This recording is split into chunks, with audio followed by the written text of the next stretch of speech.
تیرا وجود ہی میرا وجود ہے، تیرا قیام ہی میرا قیام ہے، تو ہے تو میرا نام ہے، تپتی دوپہر میں نخلستان ہے، تو میرا پاکستان ہے۔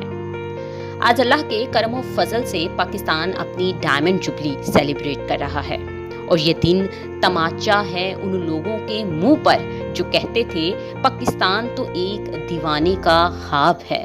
پاکستان بن بھی گیا تو ایک کمزور پاکستان ہوگا جو 4 دن نہیں چل سکے گا۔ میں کہتی ہوں آج اٹھو اپنی قبروں سے اور دیکھو آج کے پاکستان کو، جس کو 75 سال مکمل ہوئے اور اسی طرح رہتی دنیا تک شاد و آباد رہے گا۔ دیکھو اس پاکستان کی زرخیز مٹی کو، جس سے سمینہ بیگ، ارشد ندیم اور نوح دستگیر جیسے ہزاروں نوجوان جنم لے رہے ہیں۔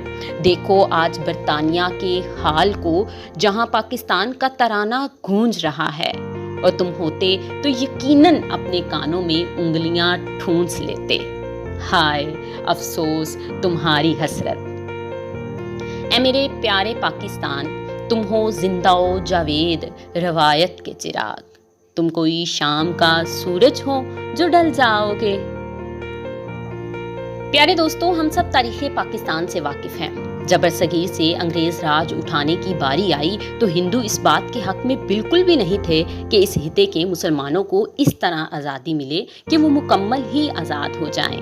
اور جب آزادی کا اعلان ہوا، تقسیم ہند ہوئی، جان بوجھ کر مسلمان اکثریت کے علاقے بھارت میں شامل کر دیے گئے، جس کی وجہ سے 2 کروڑ لوگوں کو اپنا گھر، کاروبار، جائیدادیں، جانور اور سب سے بڑھ کر اپنے آباء و اجداد کی نشانیاں، ان کی قبریں چھوڑ کر نئے پاکستان کی طرف ہجرت کرنا پڑی، جہاں کئی راتیں کھلے آسمانوں کے نیچے بے یارو مددگار بسر کرنا پڑی، جہاں سرحد پار کرتے وقت ان شیطانوں کی نفرت و ہوس کا نشانہ بننا پڑا جو مردوں کو مار دیا کرتے تھے، جبکہ عورتوں کی عزتوں کو پامال کرتے اور بچوں کو ساتھ لے جایا کرتے تھے۔ اور اس طرح آزادی حاصل ہوئی ایک قیامت صغریٰ برپا ہونے کے بعد۔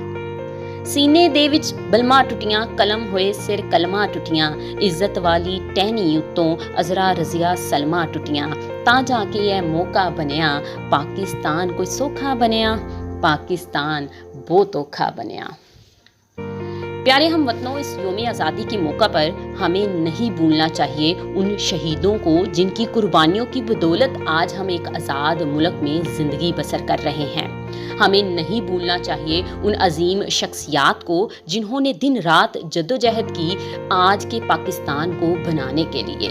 میری دعا ہے اللہ پاک تمام شہداء اور ان عظیم شخصیات کو کروٹ کروٹ جنت نصیب کرے، آمین۔